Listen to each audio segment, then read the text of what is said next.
Everyone knows that one player with an annoyingly good serve that wins them way too many points. It's almost like it's not even fair. Well, today, I'm gonna teach you the 5 best serves that will help you dominate in rec play just like them. To make things interesting, each serve will get progressively more risky and extreme. So the first serve will be the safest and most reliable. And the last serve is probably something you don't want to do too often, but it can literally be an ace if you use it right. So let's get into it. So the first serve is the forehand jam. And what that looks like is this. So as you can see, the objective of this serve is to do what's called jam your opponent's forehand. So when I say jam, what I mean is you get it so it's right at their body so they can't comfortably hit a good shot. So in tennis, it's very common. It's called jamming someone, and it's very easy to do on your serve in pickleball. So in terms of where you should aim this, if you're on the right side, so you can do this on both sides against a righty or lefty, but if you're on the right side serving against a righty, you want to take this more towards their left foot. So normally a player will be standing somewhere around here. So you want your serve to be going somewhere in this line. So if you can serve it somewhere in this line, I probably want to take a forehand, right? So in order to do that, I'm going to have to back up a little bit. And if I'm not super quick, it could get too close to my body, which could cause me to miss. The other benefit of this is that to hit this shot, if I want a forehand, I'm gonna have to start moving sideways, which is gonna give me less power. And by forcing your opponent to move sideways, it's also gonna take them a lot longer to get in to the kitchen after their return, which gives you the opportunity to hit a better third shot. So if you're playing against a lefty, not as common, but if you are, you would just go towards their other foot. So let's say I'm a lefty, you're probably taking it right around here. So I'm gonna have to do the same thing and back away to hit my forehand. On this left side, so normally you're doing this against a righty, so that's what you have to keep in mind. So you want to be taking this serve to jam them more out wide because we're trying to jam their forehand. So if I'm aiming here on this left side against a righty, this is what's gonna force them to have to backpedal, hit a forehand, and get in slower. Against a lefty, exact opposite. So you're going to go towards their right leg, and that will cause them to do this backup thing. In terms of risk, the serve's super low on the risk scale, probably a 2 out of 10 in terms of how much risk you're taking in. The only real risk is that you should be trying to go deep so that it gets closer to their feet. So ideally when I'm hitting the serve, Drew's a righty, so I'm gonna be going more out wide. You wanna get it nice and deep because that gives them less time after the bounce to react, which makes things even tougher for them in terms of getting out of the way. In terms of our technique on the serve, generally I think you should go for topspin with a what I call heavy motion. So a heavy motion is where we're getting a ton of topspin, and what that does is it makes the ball bounce into them faster, which makes the ball feel heavier on their paddle. But you can also do a screwball technique here, like this, where you make the ball curve away from them. And the benefit of doing that is if you get that right at their left foot, then they might try to go for a forehand, but the ball's curving this way, so it could mess them up. So if you have the screwball technique down, you can play around with that right at their left foot like I just did there. See, I sort of jammed Drew. But I think that the most reliable way to hit the serve is a super heavy topspin motion right at their left foot, which is going to cause them to not have much time to react and get ready for that forehand. And guys, if you're playing someone that has a good backhand, they might just go for a backhand here. It's not gonna work against every player. This serve is especially effective against someone that really favors their forehand, so keep that in mind. And guys, as a quick reminder, if you're still using a cheap Amazon paddle or anything that you got for less than $70, odds are you're not going to be getting enough spin on your heavy topspin serve, and you're not gonna be getting enough cut on your screwball. See, I can make that curve. So if you have one of those paddles, highly recommend considering our paddle, the Sweet Spot Pro, as an upgrade. We literally made this to be the perfect upgrade paddle that's not going to break the bank for you. So most of the best paddles are $200 to $250. If you use code HEAVY, you can get this for $120, which is way cheaper than it should be. And it's going to be 10 times better than whatever you currently have if you have one of those cheaper paddles. So if you have something good, you can totally get by. But if you have something that you need an upgrade, check this out. Use code HEAVY for $20 off. This next serve though is also extremely consistent, and it's what I like to call the high spinny serve. So the main goal here, you're not gonna be going for a ton of power. The main goal is to go for more arc and height and a ton of spin, because when you do this, it might actually create a very erratic bounce that might cause your opponent to miss-hit the ball or mistime the ball. So a lot of the time, they're moving in on your serve, right, to go to the kitchen, and if they're taking this as it's rising, it could bounce differently than they're expecting, and that might cause that miss-hit. So it's a very consistent serve, and it's also a very effective serve. So in terms of how high you should hit it over the net, I don't have an exact number of feet, but probably somewhere around here. So normal serve, you want to be getting around 2 feet over the net. This high spinny serve, this is probably 4 or 5 feet over the net. And the reason for that is that's what creates that erratic bounce. You're hitting it, this high, you can hit it really hard and it'll still drop in, but you have more of a line drive trajectory. Here is where you're gonna be getting that erratic bounce. And in terms of where you want to aim this, you really wanna get a feel for hitting it nice and deep, because if you hit this serve short, it's gonna bounce up and it's gonna actually make it really easy for your opponent to hit hard and come in. So you need to make sure you're getting this towards the back third of the box, maybe even the back fourth of the box. So somewhere beyond this line of cones I'm making is probably ideal. That way your opponent doesn't have that much time after the bounce to react, so you can really mess them up. I don't think you need to favor the backhand or the forehand on this serve. I think you should just assess which your opponent favors and then go for their weaker side. So most players are gonna have a weaker backhand return. If you're seeing that from your opponents, start taking these more out this way. That said, the main thing is the depth. So if you hit this well, you can make them mess up on their forehand or their backhand, regardless of how good they are at it. So just experiment with it, and I think that if you can get it this deep and you have the right height and spin, it's gonna be very effective. In terms of risk factor, this is also not very risky, but I'd say it's a little riskier than the last serve because you wanna go for more depth. A few times when we were doing these clips, I actually missed some of them long, which means I hit them too far. So you need to make sure before you use this serve in a game, you go out and practice it to get the right balance of spin. There I hit it a little bit too short. You need to make sure you have the right balance of spin so that, and height and depth, so that it will actually be effective. Because like I said, it can also be risky because if I give him one of these and it's super short, Drew can just come in and hit a really hard return. So you need to make sure you have spin, height, and depth down for the serve to even work. So that's why it may be a little riskier than our first serve. And in terms of our technique, I want you to be really coming from low to high on this serve. So we're going at a super upward trajectory. So you don't really need to worry about how high you're hitting. You can actually hit this from lower and still make it very effective. But what's important is that you're really brushing up behind the ball. So this is what I call the brush, and that's what gives you a lot of topspin. So as you'll see, my technique here, I'm coming really from low to high, and that's what gives me that brush. And you need to make sure your paddle's angled a little upward too if you're gonna be getting that trajectory over the net. So that's why I want you to make sure you practice this, because if you do this wrong, it might end up looking like this, where I'm hitting the back fence, or I'm just hitting it super short, which lets him come in. So go out there, make sure you're practicing that low toss and you're using that upward brush for extra topspin. And if you do this enough times, it shouldn't be that hard to get the hang of it, and it can be something that you can mix into your games. So these next two serves are a little riskier, but they can be super effective based off where your opponent is standing. So see there, I was literally able to hit an ace, not saying you'll be able to do that with this next serve. So what this serve is a hard out wide serve. So when I say out wide, what I mean, on either side, you're hitting it more towards the sides of the court. So another example of that would be like that. So that's an out wide serve because I'm hitting it more towards the sideline. And when this serve is super effective is when your opponent is, for whatever reason, standing closer to the middle. So Drew is doing an extreme form of that right now. You should never be standing that close to the middle, but sometimes you'll play an opponent who just for whatever reason is standing closer. And to keep them honest, what you can do is you can throw this serve in where you're going harder out wide. It's pretty easy to make it in if you don't hit it too hard.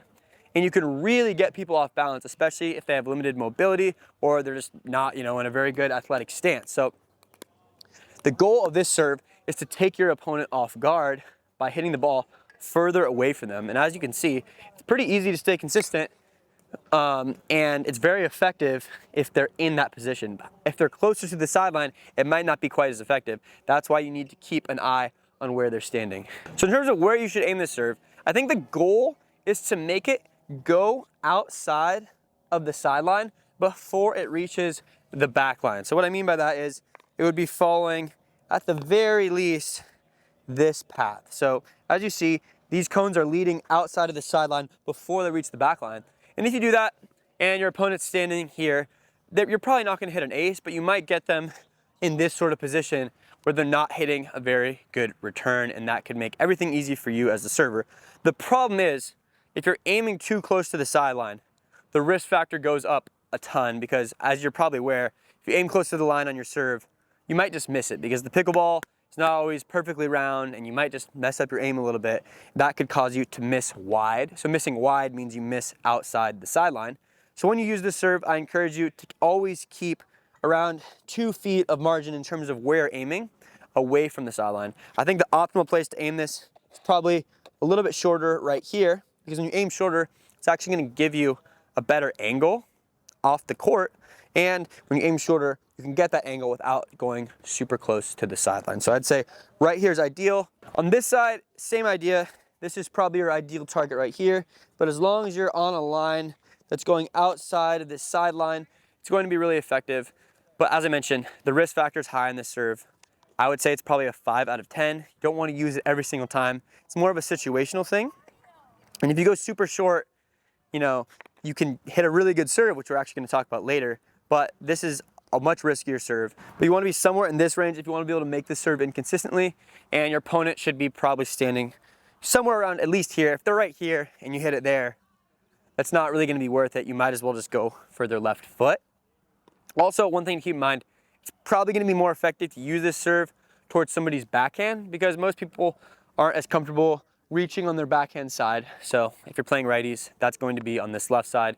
Just keep all that in mind. But depending on who you're playing and depending on the point, this serve might just work really well. So you always should give it a shot if you think it's a good idea. So in terms of our technique here, I don't think you need to hit the serve as hard as you possibly can. I think 70 to 80% power is actually ideal, because if you go shorter, it actually gives you a better angle. So I don't need to hit the serve that hard to get Drew very stretched. He still got that back, but I got him very stretched.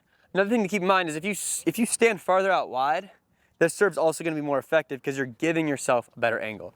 You don't want to make it too obvious that you're doing that though, because your opponent is going to see that you're doing that. But if I stand way out to the side, I can obviously hit a much better angle that gets my opponent more stretched. So if your opponents are standing closer to the center when they're returning, you might want to just start standing out farther on your serve, because this gives you more of an opportunity to use this serve. Another thing to keep in mind in terms of spin, I probably recommend using topspin, but if you use a screw ball, especially on this left side, it's going to be really effective. The ball is going to curve away from your opponent more, and it might be a little trickier for some players. So if you have that screw ball, it's a cool way to use it, but you don't have to. I think topspin is probably a little bit more reliable, and you can hit it a little bit harder while getting the same angle. And guys, I know summer just ended, but it's still pretty sunny in most parts of the country. And if you want to protect your eyes from the sun, highly recommend checking out Blender sunglasses. We just started working with these guys, and the quality on these is insane, especially considering not all of their sunglasses are under $100, which is, you know, pretty cheap for really high quality sunglasses. So if you're looking for some sunglasses to play with, go check out Blenders.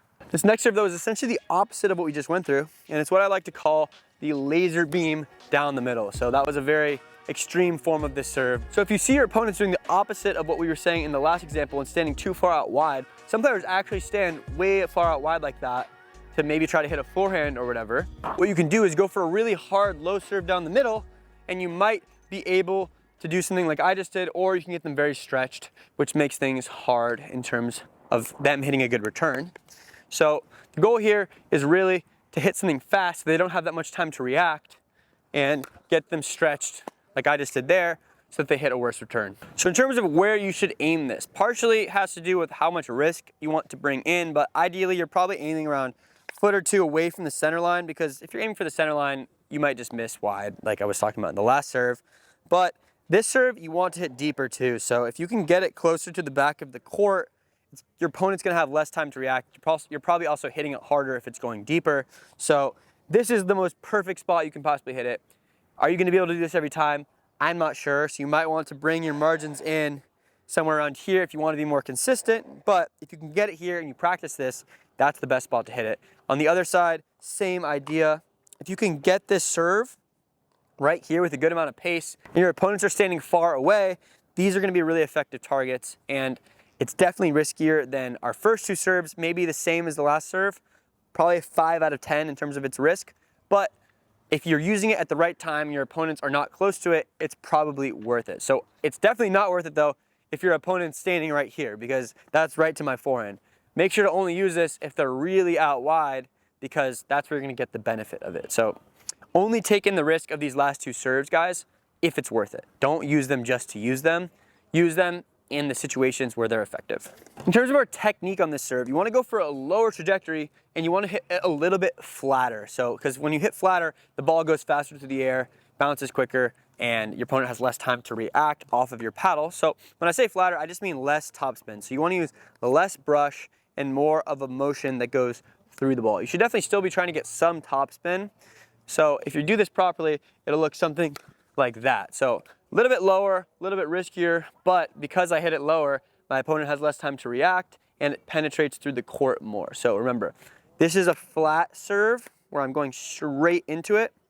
This is a spinnier serve where I'm brushing up behind it. Here you want to go more like this, but you can still get a little bit of brush. You're never really hitting a motion like this on your forehand without getting a little bit of topspin. If you're getting sliced on this, you're probably actually doing the technique wrong. So just a little bit less spinny because that creates less lag time when the ball is in the air, and it allows you to hit more through the court like that. And guys, as I mentioned in the last serve, if you want to curve the ball away from them, you can also use the screwball on this side where we're curving it, you know, oh, I hit the cone. Let me show you it again. You can also use the screwball on this side where the ball curves away from your opponent. So if you have that screwball down, it's a cool way to use it. On this side, you can do the banana technique where you're curving the ball the other way. A little bit harder to use, but it's effective if you're good at it. And so with that, I can curve the ball away from Drew's forehand, still get a little bit of curve, and it can make the serve a little bit trickier. So it also makes it riskier though. So you have to make sure you have those spins down. But if you can tie all of this together, these can be super effective serves if your opponents are standing too far out wide. And if you guys want to learn how to use those spins, we have a full video on that you can check out after this. But first, we need to get through our riskiest serve of the day. So this last serve is the riskiest, the deadliest, and it looks like this. So similar to our third serve, it's an angle off the court. However, in this type of serve, we're going for a short angle. So an angle that lands shorter in the court, as I did there. And as you notice, that ball was quiet because it's our ninja ball. So if you want to practice quietly at home, make sure to go check out the ninja ball on our site. But if you want to go for the short angle serve, the way we want to do this is you want to get a little spin, hit it slower so that it's going as far away from your opponent as you possibly can. So the more angle you can get here, the better. That would have been an ace against a lot of players. However, as you're probably assuming, it's extremely risky. Serve is not have much space to work with. If you're hitting the serve effectively, it's probably landing somewhere in this range. So you want it to be on this path to get it really off the court. And as you're imagining, this is not easy to do. So that's why this is the riskiest. And it's probably not a serve that you want to use more than once or twice per game if you're good at it. If you don't have this down, a lot of the time you're just gonna miss in the net, you're gonna miss wide, you're gonna hit the ball right to them really short. So you need to make sure you practice this a few times or you get good at it before you start using it in actual games. Another thing to keep in mind is that it's gonna be a lot easier on your dominant side. So I'm a righty, so we're demonstrating this on the right side because if I'm on the left side, it's gonna be harder to generate that angle because I'm hitting my serve closer to the center of the court. So the farther out wide you are when you're hitting the serve, see, I can hit this from way out wide on the right side, it's gonna be easier. So you might only wanna use it on your dominant side in the beginning. And as I mentioned, you might not wanna use this too often. So those are our 5 serves, guys. And if you want to learn how to use those spins that I was talking about, these are completely legal spins to use. If you wanna learn how to spin your serve legally, watch this next video.